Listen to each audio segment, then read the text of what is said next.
Hi guys, welcome back. आज हम बात करेंगे एक बहुत ही इंटरेस्टिंग स्पेस के बारे में, इलेक्ट्रॉनिक्स मैन्युफैक्चरिंग सर्विस स्पेस। इस स्पेस में मैं पहली कंपनी भी कवर करूंगा, वो है सिरमा एसजीएस टेक्नोलॉजी। उसके बाद हम केन्स, एवलॉन टेक्नोलॉजीज़ और साइन डीएलएम वगैरह करके पूरे एंटायर स्पेस को कवर करेंगे। लास्ट टाइम जब मैंने सिरमा को कवर करा था इन द Q4, उस टाइम पर stock was trading at a price of 550 और करेंटली 750 की प्राइस पे ट्रेड कर रहा है। सो ऑलमोस्ट 35 से 40% का अपटेक आ चुका है स्टॉक के प्राइस में।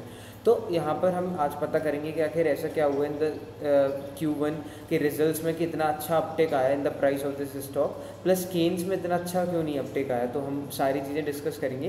पहले हम बिजनेस मॉडल को डिस्कस करेंगे, देन इनकी जो Q1 की कॉन कॉल है उसको डिस्कस करेंगे। So let us start with the analysing of business model. तो अगर मैं बात करूँ सिरमा एसजीएस टेक्नोलॉजीज़, ये मेनली करते क्या है कि आपके ये जैसे कि इलेक्ट्रॉनिक अप्लाइंसेस होते हैं, जितने भी, उन सभी में जो छोटे छोटे चीज़ें लगते हैं, कंपोनेंट्स लगते हैं, जैसे कि आपका पीसीबी बोर्ड लगते हैं, तो पीसीबी बोर्ड की असेंबली करते हैं सिरमा। ये बॉक्स बिल्ड सॉल्यूशन प्रोवाइड करते हैं, रेडियो फ्रिक्वेंसी आइडेंटिफिकेशन के लिए प्रोडक्ट्स बनाते हैं। तो इनका प्रॉपर एक पोर्टफोलियो, जहाँ से जो बड़े बड़े कंपोनेंट्स अप्लाइंसेस होते हैं, इलेक्ट्रॉनिक अप्लाइंसेस, उनमें जो छोटे छोटे कंपोनेंट्स लगते हैं उनकी मैन्युफैक्चरिंग करती हैं ये ईएमएस कंपनीज। सिरमा की अगर हम बात करें तो स्पेशलाइज करते हैं पीसीबी बोर्ड की असेंबली करने में, प्लस इनका एक और काम है, जो मीटर्स होते हैं, मीटर्स भी ये बनाते हैं। लाइक यहाँ पर अगर हम इनकी इसको वैसे प्रेजेंटेशन को खोलें, देन यहाँ पर हम इनके प्रोडक्ट्स देख पाएंगे। जस्ट अ मिनट, ये देखिए ईवी, ये ऑटोमोटिव सेक्टर में भी केटर करते हैं, जहाँ पर इनकी ईवी के चार्जर्स वगैरह डिज़ाइन कर रहे हैं और एसेसरीज डिज़ाइन कर रहे हैं the electronics the EV segment. Consumer durable वाले सेगमेंट में पीसीबी बोर्ड की असेंबली करते हैं, और क्या कहते हैं, जितने भी स्मार्ट अप्लाइंसेस वगैरह हैं उनके लिए छोटे छोटे जो कंपोनेंट्स होते हैं उनके वो बनाते हैं, plus box build solution provide करते हैं। इंडस्ट्रियल्स में बात करें तो स्मार्ट एनर्जी मीटर्स इनका one of the major segment in the revenue contribution. Industrial power supply, solar controllers बनाते हैं। इंडस्ट्रियल क्लीनिंग में जो प्रोडक्ट्स यूज़ होते हैं उनके कंपोनेंट्स बनाते हैं। तो मेनली इनका काम ये है कि भाई जो बड़े बड़े अप्लाइंसेज और प्रोडक्ट्स हैं उनमें जो छोटे छोटे कंपोनेंट्स लगते हैं, मेजर कंपोनेंट्स, उसकी मैन्युफैक्चरिंग सिरमा एसजीएस करता है। बात करूँ अगर मैं सिरमा एसजीएस की, देन यहाँ पर जो इनके साथ हुआ कि इनकी अगर आप सेगमेंट्स की मैं बात करूँ तो इनके ये 5 सेगमेंट्स को मेनली केटर करते हैं: consumer durable, industrials, automobile, health care, railways and IT. जिसमें से यहाँ पर इनका जो रेवेन्यू कंट्रीब्यूशन की अगर मैं बात करूँ, देन कंज्यूमर ड्यूरेबल्स से अराउंड 35% का रेवेन्यू कंट्रीब्यूशन आता है, industrials 29%, automobile 22%, well health care 8% और remaining 7% from railways and IT. अब यहाँ होता क्या है कि आपको प्रोडक्ट ऑलमोस्ट सेम बनाना है, आपको पीसीबी बोर्ड की असेंबली करनी है, प्रिंटेड सर्किट बोर्ड की असेंबली करनी है, और आप उसको पाँच सेक्टर्स में दे सकते हो। या तो कंज्यूमर ड्यूरेबल में दे दो, industrials, automobile, health care, railways and IT यहाँ पर दे दो। होता क्या है कि कंज्यूमर ड्यूरेबल में अगर आप वही सेम चीज़ दोगे तो वहाँ पर आपको मार्जिन बहुत कम रहेंगे पर वॉल्यूम ज़्यादा मिलेगी। मतलब आप वहाँ रेवेन्यू तो 100 रुपये का कर पाओगे, बट मार्जिन आपके टिपिकली 6 से 7 रुपये के ही रह जाएंगे। But when compare to other sectors, अगर आप इंडस्ट्रियल्स की बात करो, ऑटोमोबाइल की बात करो, हेल्थ केयर की बात करो, इन सेगमेंट्स में अगर आप सेम प्रोडक्ट दे दो थोड़ा सा वैल्यू एडिशन के साथ, मतलब ये समझो कि कंज्यूमर ड्यूरेबल वाले में आप केवल पीसीबी बोर्ड को असेंबल करके दे रहे थे, बट यहाँ पर इंडस्ट्रियल ऑटोमोबाइल में आप थोड़े से वैल्यू एडिशन कर रहे हो उसमें, जैसे कि एक बॉक्स में पीसीबी असेंबली करके दी थी, बॉक्स बिल्ड सॉल्यूशन बना दी उस चीज़ के लिए, थोड़ा सा वैल्यू एडिशन करके मार्जिन बहुत अच्छे हैं। किसी सेगमेंट में तो डबल डिजिट मार्जिन होते हैं, मतलब 9 से 10% के मार्जिन, ऑपरेटिंग मार्जिन ईजिली हो जाते हैं 10-12% के, इंडस्ट्रियल, ऑटोमोबाइल, हेल्थ केयर वगैरह। तो पर यहाँ पर वॉल्यूम कम है, मतलब यहाँ आप रेवेन्यू 50 का करोगे पर प्रॉफिट आप कर लोगे 8-9 रुपये का, तो बहुत सही। तो 7-8 रुपये का, 6-7 रुपये का प्रॉफिट आप इजीली कर लोगे 50 रुपये का ही रेवेन्यू करके। तो वही है कि वॉल्यूम कम होगी बट मार्जिन ज़्यादा होगी। तो as of now last year तक अगर मैं बात करूँ तो लास्ट ईयर का जो आधा साल तक Q2 तक कंपनी का जो फोकस था वो था कंज्यूमर ड्यूरेबल वाले सेगमेंट में। 40% से ज़्यादा रेवेन्यू इनका कंज्यूमर ड्यूरेबल से आता था, मतलब रेवेन्यू टॉप लाइन इनका बहुत अच्छे से ग्रो कर रहा था। इनका टॉप लाइन जो है वो केन्स से भी ज़्यादा है, बट इनका जो बॉटम लाइन था ना वो बहुत सफ़र कर रहा था, उसमें मार्जिन इनके कंटिन्यूसली कॉन्ट्रैक्ट होते जा रहे थे, क्योंकि कंज्यूमर ड्यूरेबल सेगमेंट का जो कंट्रीब्यूशन है वो बढ़ता जा रहा था इन द रेवेन्यू। तो फिर मैनेजमेंट ने एक यहाँ पर मैनेजमेंट ने कॉल लिया कि अब वो हाई वॉल्यूम की जगह लो वॉल्यूम हाई मार्जिन पे शिफ्ट करेंगे। मतलब कि वो industrial, automobile, health care, railways and IT in sectors पर ज़्यादा फोकस करेंगे, जिससे उनके मार्जिन्स में इंप्रूवमेंट आए, प्लस उनकी प्रॉफिटेबिलिटी बूस्ट हो। एट द सेम टाइम उनके टॉप लाइन जो है वो कम पेस से ग्रो करे, मतलब वो भी अच्छे पेस से ग्रो करे, बट हमारा बॉटम लाइन भी साथ में ग्रो करे। तो ये मैनेजमेंट ने कॉल लिया। एज अ रिज़ल्ट मैनेजमेंट के इस कॉल लेने के बाद जो उनकी, अगर मैं बात करूँ फाइनेंशियल ईयर 25 की, तो यहाँ पर इन्होंने पहले गाइडेंस दिया था 60% का, और जो पैट मार्जिन गाइडेंस दिया था वो भी 150 करोड़ का ही था। बट फिर इन्होंने क्या व्हाट दे डिड वाज कि इन्होंने धीरे धीरे आके Q1 Q2 में आके बोला कि अब हम कंज्यूमर ड्यूरेबल से शिफ्ट हुए अदर सेगमेंट्स में, तो अब हम अपनी जो गाइडेंस है वो चेंज कर रहे हैं। क्वाइटली इन्होंने अपनी गाइडेंस को वहाँ पर चेंज कर दिया था। And what they said was कि हम टॉप लाइन में शायद सफ़र करें, बट हम बॉटम लाइन को अच्छे से करेंगे। And as a result 184 crore का पैट इन्होंने डिलीवर करा था in the financial year 25 with PAT margin of all near by 5%। अब बात करेंगे हम Q1 की क्या अपडेट्स हैं। Q1 में भी इन्होंने, सबसे पहले हम इनकी गाइडेंस की बात करेंगे, पूरा फाइनेंशियल ईयर 26 की क्या गाइडेंस थी। सो ये देखिए आप, let me go to the screen. Profit and loss, March 2025 FY25 में इन्होंने रेवेन्यू करा ऑलमोस्ट 3787 करोड़ का। अब 3800 करोड़ का रेवेन्यू करा, उसमें 184 करोड़ का पैट था। मैनेजमेंट ने आके कॉन कॉल में बोला कि भाई हमारा जो गाइडेंस है इन द मे का जो कॉन कॉल था Q4 वाला भी, उसमें कहा कि हमारा 30 से 35% का ग्रोथ इजीली आ जाएगा टॉप लाइन में, मतलब 5000 करोड़ का टॉप लाइन ही कर लेंगे। साथ ही साथ जो इनके ऑपरेटिंग प्रॉफिट मार्जिन्स रहेंगे उसका गाइडेंस उन्होंने 7 से 8% दिया, बट यहाँ पर Q1 में आके रिवाइज कर दिया 8 से 9% का गाइडेंस, मतलब 8 से 9% की operating profit margin is worth they can easily deliver. तो अब यहाँ पर इन्होंने कहा कि 30 से 35% का गाइडेंस टॉप लाइन में ग्रोथ अचीव कर लेंगे, बट Q1 के जो रिजल्ट्स थे वो गाइडेंस के अकॉर्डिंगली नहीं थे थोड़ा सा, तो ये कंसर्न था। तो अब लेट्स सी द Q1 के कैसे रिजल्ट्स थे। ये देखो आप, Q1 के जो रिजल्ट्स हैं जून 2025 दिस वन, ये 944 करोड़ का रेवेन्यू है। यहाँ पर रेवेन्यू में डिक्लाइन आया, 19% का ईयर ऑन ईयर डिक्लाइन आया रेवेन्यू में, ऑलमोस्ट 18.62% का डिक्लाइन आया। वेल इनका जो ऑपरेटिंग प्रॉफिट मार्जिन्स थे उनमें बूस्ट आया, मतलब इनका जो, जैसे आप देखोगे 4% के मार्जिन्स पहले थे वो 9% के हो गए। और पैट एज अ रिजल्ट पहले 20 CR का था Q1 FY25 में, एक साल पहले, एक साल बाद पैट 50 करोड़ हो गया, मतलब 2.5 गुना हो गया। 150% की ईयर ऑन ईयर पैट में ग्रोथ आई, बट सेल्स वाइज 19% का डिक्लाइन था। ये कंसर्न कॉन कॉल में जब मैनेजमेंट से पूछा गया, तब कॉन कॉल में what the answer, let me open the con call. मैं एक बार कॉन कॉल ही खोल लेता हूँ जस्ट हमने।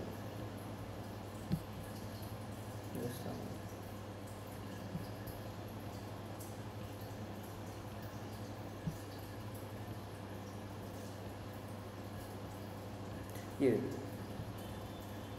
तो यहाँ पर हमने शर्मा का कॉन कॉल खोल लिया। इन्होंने यहाँ पर सबसे पहले बताया कि हमारा जो मेजर, इनसे जब क्वेश्चन पूछा गया कि भाई आपने 30-35% का गाइडेंस दिया था, अब वो आप कैसे अचीव करोगे, तो इन्होंने सबसे पहले बताया कि सिंस हमारा जो टारगेट है 5000 करोड़ की गाइडेंस का है, मतलब इन्होंने कहा कि 5000 करोड़ का हम टारगेट ईजिली अचीव कर लेंगे, क्योंकि हमारे पास अच्छी खासी ऑर्डर बुक है, प्लस रेलवेज, IT वगैरह सेगमेंट, और इस बार Q1 में म्यूटेड ग्रोथ थी, कुछ ऐसा ग्रोथ नहीं थी। तो आगे जाके क्वार्टर्स में वो भी, उनमें भी ग्रोथ आएगा, तो उसके कारण हमारे जो रेवेन्यूज़ हैं वो ईजिली मैच कर जाएंगे हमारी guidance, and they are very optimistic of achieving their guidance. मतलब मैनेजमेंट ने कोई भी ऐसा नेगेटिव सेंटिमेंट शो नहीं करा कि आपके Q1 में रेवेन्यू डिक्लाइन हो गया, टॉप लाइन डिक्लाइन हुआ, उसके बाद भी उन्होंने कोई भी ऐसा शो नहीं करा कि हम अपनी गाइडेंस को मतलब गाइडेंस को क्या कहते हैं चेंज कर रहे हैं। इन्होंने अपनी गाइडेंस को कंटिन्यू रखा कि हमारी 5000 करोड़ की गाइडेंस है, हम will continue on that. Plus इनके साथ क्या होता है, लास्ट ईयर में इन्होंने टॉप लाइन का गाइडेंस दिया था, वो नहीं कर पाए थे, बट क्या कर लिया इन्होंने, जो बॉटम लाइन का था वो गाइडेंस तो ये कर लिए थे। तो इनके साथ बस यही है कि टॉप लाइन का ये शायद ना कर पाए, एज हो सकता है, मतलब देयर इज़ अ पॉसिबिलिटी में कंटिन्यूस कंपनी को ट्रैक करना होगा Q2 में भी, Q3 Q4 सारे क्वार्टर्स में, क्या पता ये कर लें, क्योंकि दे आर वेरी कॉन्फिडेंट। इनका ऐसा कहना है कि हमारे पास अभी बहुत अच्छी ऑर्डर बुक है, तो ऑर्डर बुक को देखते प्लस आने वाले क्वार्टर्स में एक्सपोर्ट्स हमारे अच्छे से इंक्रीज़ होंगे, तो ऐसे कुछ इनके पास मतलब प्रोमिनेंट फैक्टर्स हैं ग्रोथ के जिनके कारण ये ईजिली अपनी गाइडेंस को अचीव कर लेंगे and they are very confident of that. और इन्होंने एक मैथमेटिक्स और बताया हमें कि भाई देखो Q1 में जो इनका रेवेन्यू रहता है वो टिपिकली 20% रहता है टोटल ईयर के बेसिस का। तो मतलब 5,000 करोड़ का रेवेन्यू करना था, उसका 20% वो 1,000 करोड़, तो इन्होंने 1,000 करोड़ तो अभी कर लिया Q1 में। ऐसा इनका मैथमेटिक्स था। तो लेट्स सी कि इनका कैसा क्या चलता है, मतलब Q2 Q3 में कैसा चलता है। बाकी अगर मैं बात करूँ इनके कॉन कॉल के कुछ इंपॉर्टेंट पॉइंट्स की, देन यहाँ पर मैंने हाईलाइट कर रखे हैं and I will be discussing each of them one by one. यहाँ पर सबसे पहले उन्होंने कहा जो इनके एक्सपोर्ट्स हैं वहाँ पर अच्छी खासी ग्रोथ है, 29% की ईयर ऑन ईयर ग्रोथ है और इनके 180 करोड़ से 232 करोड़ के एक्सपोर्ट्स हो गए। इनका जो गाइडेंस है एक्सपोर्ट्स के लिए लास्ट ईयर 1,000 करोड़ का था, but due to some reasons वो अचीव नहीं कर पाए थे। बट इस साल इनका दे आर वेरी पॉजिटिव कि 1,000 करोड़ का जो गाइडेंस है एक्सपोर्ट्स को लेके they will achieve that. Now if I talk about, हाँ इनका पीसीबी अभी ये क्या करते थे, पीसीबी बोर्ड असेंबल करते थे, मतलब इनके पास कंपोनेंट्स रहते थे उसको बस लगाते थे और बेचते थे। बट अब एक मेजर स्टेप कंपनी ने क्या लिया एक्सपेंशन के लिए, ये पीसीबी बोर्ड को असेंबल करेंगे इंडिया में। ये बहुत ही मेजर स्टेप होने वाला है और इनके जो मैन्युफैक्चरिंग फैसिलिटी वो 1.5 से 2 साल में आपको लाइक फाइनेंशियल ईयर 27 के एंड से इनका जो मैन्युफैक्चरिंग फैसिलिटी आने वाला है पीसीबी बोर्ड असेंबली का वो शुरू हो जाएगा। इसके लिए कंपनी ने कोरिया की बहुत नामी कंपनी है, 35 साल से ज़्यादा का experience in the PCB manufacturing space, उसके साथ टाई अप जॉइंट वेंचर करा है पीसीबी मैन्युफैक्चरिंग के लिए and they are entering into this segment. अगर मैं स्टेट्स की बात करूँ देन यहाँ पर अराउंड जो मार्केट है पीसीबी का वो 45,000 से 50,000 करोड़ का मार्केट है इन इंडिया पीसीबी का। उसमें से केवल 10% पीसीबी है जो अभी इंडिया में बनती है और 10% पीसीबी मतलब 4,000 करोड़ का मार्केट ही है इंडिया का भी एज ऑफ नाउ। मतलब मार्केट 50,000 करोड़ का, बट इंडिया में केवल 4,000 करोड़ की ही बनती है और बाकी जो रिमेनिंग है 40,000 करोड़ को भी इम्पोर्ट होती है। तो बहुत ही ज़्यादा पोटेंशियल है यहाँ पर। उसमें से भी जो 4,000 करोड़ बनता है उसमें से केवल 1,200-1,800 करोड़ ही जो आपका ऑर्गेनाइज्ड प्लेयर्स बनाते हैं, बाकी तो अनऑर्गेनाइज्ड है, कहीं कुछ है, कहीं ऐसा सिस्टम चलता है। तो एक बहुत ही बड़ा मार्केट होने वाला है पीसीबी असेंबलीज का, इसलिए इसको पीसीबी बोर्ड मैन्युफैक्चरिंग का सो इन्होंने डिसाइड करा इस सेगमेंट में एंटर करने का। और इन्होंने अगर मैं बात करूँ तो large format box build product बना रहे हैं एक्सपोर्ट मार्केट्स के लिए, जिससे वैल्यू एडिशन हो रहा है, मार्जिन इंप्रूव हो रहे हैं इनके continuously. Another very qualitative improvement is that high margin verticals have also significant growth. तो इनके जो हाई मार्जिन वर्टिकल्स जैसे मैंने डिस्कस करे तो ऑटोमोटिव, इंडस्ट्रियल, आपके हेल्थ केयर वगैरह, उसमें अच्छी खासी ग्रोथ आ रही है। लाइक ऑटोमोटिव में Q1 में 16% का ग्रोथ था, वाइल इनके जो इंडस्ट्रियल्स हैं इंडस्ट्रियल्स उसमें 19% का ग्रोथ था। ओवरऑल बेसिस पे ये कहते हैं ये जो पर्पस कलर से हाईलाइट कर रहे हैं अभी ऊपर, and there is a catch up in the revenue. They are very confident that we will be able to do it in the remaining 3 quarters so that we are able to meet the guidance share with you. तो मतलब confident हैं कि ये जो guidance का इन्होंने promise करा है they will be achieving that. Gross margin 25% थे Q1 के लिए, लास्ट Q1 में ये 16% थे। पैट मार्जिन 5% के थे Q1 में। वाइल इनका अगर आप, हाँ इनकी जो नेट डेट पोजीशन है वो ऑलमोस्ट जीरो है, 780 करोड़ का ग्रॉस डेट है, बट इनके पास ट्रेजरी बैलेंस है 467 CR का, तो ऑलमोस्ट उसको बैलेंस करके 300 करोड़ का डेट आता है, तो जिसको ये इजीली कवर कर लेंगे विद इन आई गेस इस साल। मतलब ऑलमोस्ट जीरो ही डेट है, मतलब 15,000 करोड़ की कंपनी के लिए 300 करोड़ का डेट मतलब 2% का ही डेट है इसके लिए। तो बात करूँ तो इनके जो केपेक्स है तो इन्होंने इस बार कहा था कि हम 100 करोड़ का केपेक्स करेंगे in the Q1 and as of now इन्होंने 35 करोड़ का केपेक्स कर दिया है। ये एग्जिस्टिंग फैसिलिटीज़ प्लस जो इनकी बेंगलुरु में भी फैसिलिटी आ रही है उन पर हो रहा है केपेक्स वगैरह मेनली। 14 ROCE की बात करें तो ROCE इनका 14.5% रहा इन द Q1 और ये they are very confident to improve the number from of this ROCE number को इम्प्रूव करने वाले हैं, क्योंकि वही इनका प्रॉफिटेबिलिटी इम्प्रूव होने वाले हैं आगे जाके। और ये देखो ब्लू से जो हाईलाइटेड है, once again we retreat the fact that we continue to focus on high margin verticals, operational efficiency, overall cash flow improvement and net working capital improvement, and with this we are very much confident on delivering the guidance which we have been given so far. और ये capacity के बारे में बात करा जाए तो इनका ये कहना है कि हम 1.5 से 2 साल में वो पीसीबी मैन्युफैक्चरिंग वाली कैपेसिटी बिल्ड कर लेंगे। और and we continue to build capacity as we speak. Bangalore plant is under construction which we have talked about in the last quarter and it is in line, it will go on stream by the end of this year. तो इनका जो बेंगलोर में एक plant आ रहा है EMS space का, ये मिल इन्हीं सब चीज़ों का, तो वो प्लांट इनका ईयर एंड तक ऑपरेशनल हो जाएगा, कमर्शियल प्रोडक्शन वहाँ पर शुरू हो जाएगा। इनके पास order book as of now 5,500 crore का ऑर्डर बुक है, जिसमें से ऑटो सेगमेंट 40% है, 35 से 40%, और कंज्यूमर सेगमेंट 25 से 27% ही है। तो ये चीज़ अच्छी है कि कंज्यूमर सेगमेंट कम है। इंडस्ट्रियल्स 27% है।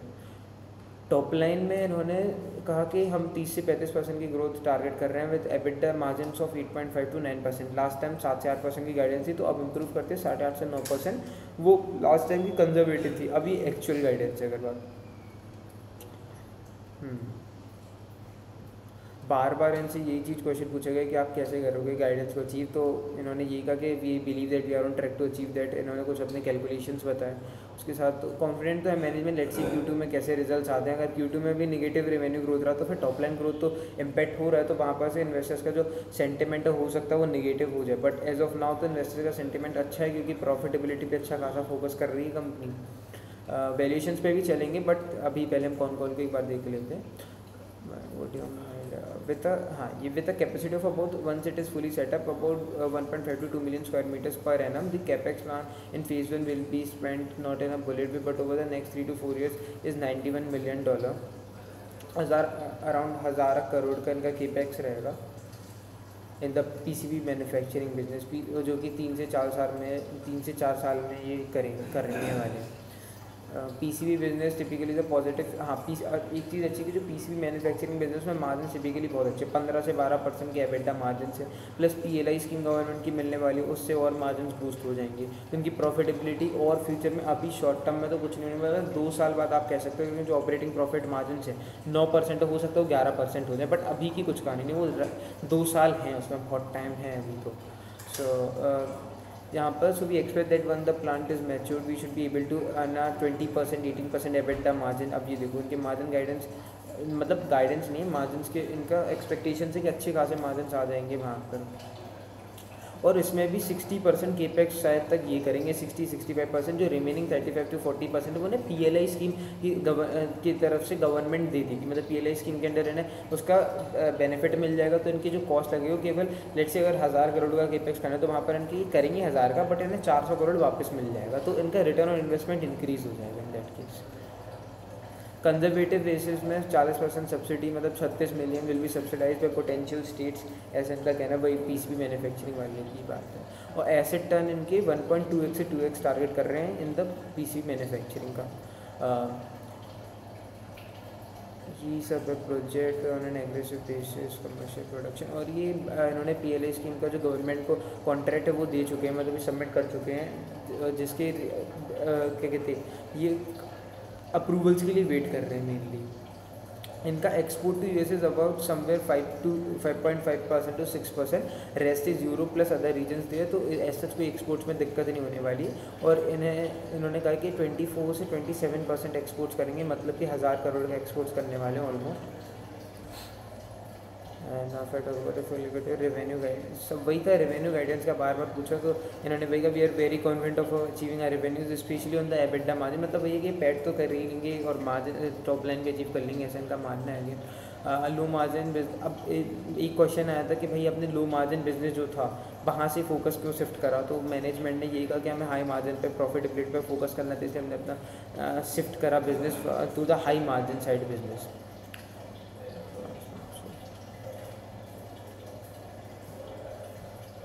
और एक्सपोर्ट साइट्स पे वही 1,000 करोड़ का गाइडेंस इन्होंने दिया। एंड कैपेसिटी यूटिलाइजेशन, हाँ अभी जो करंट कैपेसिटी यूटिलाइजेशन है इट इज़ 65 to 70%, मतलब अभी बहुत हेडरूम है इनके पास, पोटेंशियल है अपनी कैपेसिटी को और अच्छे तरीके से यूटिलाइज करने का। तो कॉन कॉल्स में ओवरऑल यही सब सीन था, मतलब ऐसा सच और तो कुछ नहीं था। मेजर यही था कि अपनी रेवेन्यू गाइडेंस जो इन्होंने दी उसको ये अचीव कर लेंगे easily, they are very confident of doing that. But will have to see कि कैसे क्या Q2 Q3 के रिजल्ट्स हमें कंटिन्यूसली ट्रैक करने होंगे और देखना होगा कि आखिर कंपनी कितना क्या अचीव करती है। अब हम चलते हैं वैल्यूएशन पार्ट में, जस्ट अ मिनट।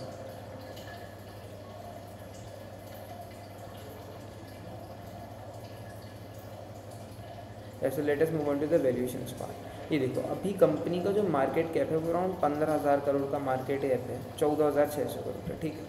इनका जो पैट है एक्सपेक्टेड पैट देखा करो, मतलब आगे जाके इस फाइनेंशियल FY 26 में इनका क्या एक्सपेक्टेड पैट है। तो अगर मैं बात करूँ एक्सपेक्टेड पैट की ना, तो 5,000 करोड़ का रेवेन्यू टारगेट कर रहे हैं। 5,000 करोड़ के रेवेन्यू में 5% की अगर मैं पैट मार्जिन कंजर्वेटिवली एज्यूम करूँ, देन होता है 250 करोड़ का पैट। 250 करोड़ का पैट मतलब एक रफली कैलकुलेशन से 250 से 300 करोड़ का पैट आ रहा है इनका, 250 से 300 करोड़ का पैट मोटा मोटा। तो 250 करोड़ का पैट अगर आएगा और 15,000 करोड़ के मार्केट कैप पे मेरे को कंपनी मिल रही, देन इनका अगर हम कैलकुलेट करेंगे जस्ट अ मिनट, 15,000 करोड़ का कंपनी का मार्केट कैप है, लेट से 14,500 करते हैं, 14,500 कंपनी का मार्केट कैप है एंड 250 करोड़ का PAT is what they can do, मतलब 58 का आया। फिर 14,500 में अगर मैं डिवाइड बाई 300 करूँ इन अ बुलिश केस के, अगर कंपनी को बहुत ही सही शॉर्ट सीन है, मतलब एकदम शानदार ग्रोथ आ जाए, देन 300 करोड़ का PAT is what they can easily do. तो अभी आप देखोगे तो 48 का आ रहा है, मतलब 48 से 54 का फॉरवर्ड पी बन रहा है फॉर अ कितना 30% इन देना, वो भी हमें अनसर्टेनिटीज़ हैं, क्या पता टॉप लाइन में उतना इंप्रूवमेंट ना आए, बट हाँ बॉटम लाइन में इंप्रूवमेंट आएगा। बॉटम लाइन में तो अभी जैसे ये Q1 में कितना 150% का है, Q2 में भी अगर आप देखोगे Q2 में भी 150% का, Q2 में भी अराउंड 100% का इंप्रूवमेंट आई गेस आ जाएगा, क्योंकि Q2 में मार्जिन कितने थे, नहीं Q2 में ऐसा सच नहीं आएगा, क्योंकि Q2 में मार्जिन अच्छे हो गए थे, 9% के हो गए, तो Q2 में इतना 100% के तो इंप्रूवमेंट नहीं आएगा आई गेस, बट हाँ स्टिल मतलब 25 से 30% का तो इंप्रूवमेंट आना चाहिए एज एक्सपेक्टेड। तो कैलकुलेशन के हिसाब से 250 से 300 करोड़ का पैट बन रहा है कंपनी का, और करंट वैल्यूएशन से अगर मैं डिवाइड करूँ तो फॉरवर्ड पी बन रहा है 48 से 54, मतलब 50 का फॉरवर्ड पी आप समझो for a 25 to 30% growth engine. अब बात करेंगे डील कैसी है, तो भाई डील की ना, ये डील जब आप वैल्यूएशन वाइज कंपेयर कर रहे हो तो you have to look at everyone. आपको केन्स एवेलॉन सारी डील्स को देखना होगा, तब आप वैल्यूएशन को कंपेयर करोगे, प्लस उन देखना होगा कि क्या पता केन्स इससे बेटर वे से अपनी टॉप लाइन बॉटम लाइन को ग्रो कर रहा होगा, देन जो कैपिटल है वो केन्स के पास फ्लो होगी। बात करेंगे जो मेजर रीज़न है, ये देखो आप यहाँ से 550 के लेवल से 750 क्यों आया स्टॉक। जब मैंने लास्ट क्वार्टर में स्टॉक को कवर करा था तब इसका पैट तब भी एक्सपेक्टेड 250 CR था, तब 300 CR का हमने एजम्पशन नहीं करा था, 250 करोड़ का पैट, तो 10,000 करोड़ के मार्केट कैप पे वैल्यूशन, मतलब 10,000 करोड़ डिवाइड बाई 250, 40 का फॉरवर्ड पी आ रहा था for a 30 to 35% growth engine. और जो इनके पीयर्स थे, केन्स हो गया, एवेलॉन हो गया, उसके जो वेरिएशन थे उनकी बहुत ज़्यादा थी, मतलब वो तो केन्स तो 70-80 का फॉरवर्ड पी आ रहा था, 80-90 के फॉरवर्ड पी पे था, और फॉर अ 60% ग्रोथ इंजन। तो क्या हुआ कि मार्केट ने क्या करा कि भाई अंडर वैल्यूड था कुछ टाइम के लिए, तो मार्केट इसको अपनी सही पोजीशन पे ले आया 750 की पोजीशन पे। अब हो सकता है आगे जाके अगर ये अपनी गाइडेंस को डिलीवर ना करे, देन मार्केट इसे पनिश करेगा, देन अगेन ये नीचे आ जाएगा। अगर ये कंटिन्यूसली अपनी गाइडेंस को डिलीवर करता रहे, then market will keep on rewarding this system. So यही था एनालिसिस केन्स सिरमा का। बाकी अब शायद तक कल या परसों में केन्स का एनालिसिस लाऊंगा, and then also another Avalon technology, तो पूरे स्पेस का एनालिसिस करेंगे, देन P2P कंपैरिजन करेंगे, जिससे पता चलेगा which is the best stock in the EMS space. So as of now, this is all what for the day. So signing off, Raghav, take care. Thank you.